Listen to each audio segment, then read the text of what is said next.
మీ business ఏదైనా మీ ఊర్లో promotion చేయాలంటే అది సుమన్ టీవీతోనే సాధ్యం. ఇప్పుడే సంప్రదించండి.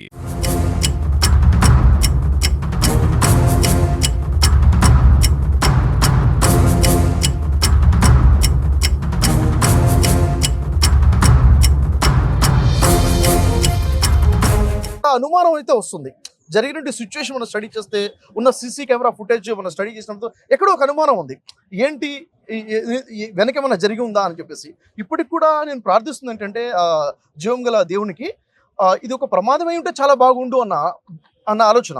ఒకవేళ కనుక దీని వెనక ఏదైనా కుట్రపూరితమైనటువంటి ఏదైనా జరిగి ఉంటే మాత్రము ఖచ్చితంగా కఠినంగా దీని మీద చర్య తీసుకోవాలి. ప్రభుత్వము ఇప్పుడు ఇంతమంది ఇక్కడ హాజరై ఉన్నారు. నాకు ఈ మొత్తం ఐక్యత చూస్తుంటే చాలా సంతోషం అనిపించింది. నేను హైదరాబాద్లో ఉండబట్టలేకపోయాను. ఈరోజు నా కార్యక్రమాలు ఉన్నా క్యాన్సిల్ చేసుకుని వెంటనే టికెట్ బుక్ చేసుకుని ఎందుకు వచ్చానంటే మా ఒక ఆధ్యాత్మిక సోదరుడికి జరిగింది, వెంటనే నేను వెళ్ళాలి అన్న ఆలోచనతో ఇక్కడికి వచ్చాను. ఇక్కడ నా వచ్చే ఉద్దేశం కూడా ఏంటంటే నేను పూర్తిగా కూడా ఇక్కడ నేను కోరుకుంటుంది న్యాయం జరగాలి, వాస్తవాలు పరిశీలన జరగాలి.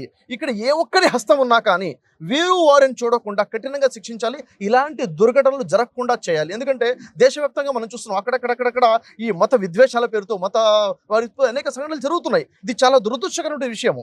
మన భారతదేశం ఆధ్యాత్మిక దేశం కదా. ఇలాంటి దేశంలో భిన్నత్వంలో ఐక్యత కలిగి ఉండి ప్రపంచానికి చాటి చెప్తున్న ఈ దేశంలో ఇలాంటి మత విద్వేషాలు పెరిగిపోవడము చాలా బాధాకరమైన విషయము. ఇప్పుడు కూడా నేను చెప్తున్న విషయం ఏంటంటే ఈ మతాల మధ్య చిచ్చు పెట్టేవారు రాజకీయ కోణమే ఉంటుంది.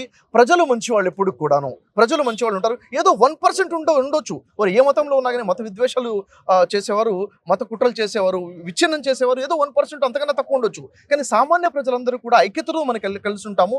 ఈ విషయంలో మాత్రం న్యాయం జరగాలి. ఇప్పుడు పెద్దలు ఉన్నారు, నాయకులు ఉన్నారు, చాలామంది ఇక్కడ దైవజనులు వచ్చున్నారు, పాస్టర్స్ ఉన్నారు, సంఘ కాపరు చాలామంది వచ్చున్నారు.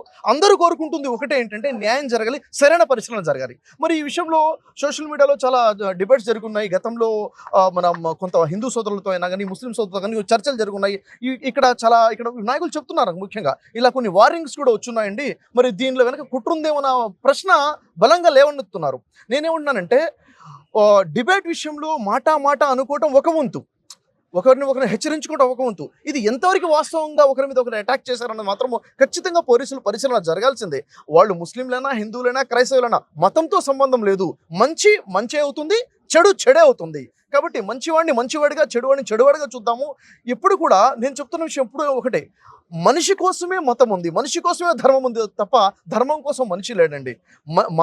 మానవత్వం కోసమే ధర్మం ఉంది. ఇప్పుడు నిన్ను వల్ల నీ పొరుగుని ప్రేమించు అన్నప్పుడు నీవు పొరుగు క్రైస్తవుడు అని చెప్పట్లేదు. మనకి పొరుగు ప్రతి ఒక్కరిని ప్రేమించడం ధర్మం నేర్పిస్తుంది. సర్వజనం సుఖినో భవంతు అని చెప్పినా కానీ మానవ సొంత అలాంటి వాళ్ళని వేరి పారాల్సిన అవసరం ఉంది. ప్రభుత్వం కఠినంగా శిక్షించాలి. ఎందుకంటే ఈరోజు మనం సమాజంలో చూస్తున్నాము, కొంతమంది వేరే వాళ్ళని కించపరిచే విధంగా, విమర్శించే విధంగా మాట్లాడే వాళ్ళని చూస్తున్నాము. వీటిని ఇలాగే సహించుకుంటూ పోతే ఏమవుతుంటే ఒక పిల్లిని బంధించి దాన్ని హింసించే పిల్లి కూడా తిరగబడుతుంది అంటారు. అలాంటి పరిస్థితులు రాకుండా వెంటనే ప్రభుత్వము ఉభయ తెలుగు రాష్ట్రాలైనా దేశవ్యాప్తంగా అయినా కానీ ప్రభుత్వాలు స్పందించి ఎవరైతే వ్యతిరేకంగా మాట్లాడుతున్నారో, అంటే ఇతర మతాలను కించపరిచే విధంగా, గ్రంథాలైనా మహనీయులైనా కించపరిచే విధంగా అలాంటి వాళ్ళని కట్టుదిట్టం చేయాలి. ఇలాంటి దుర్ఘటనలు జరగకుండా మనం ఆపాల్సిన అవసరం ఉంది.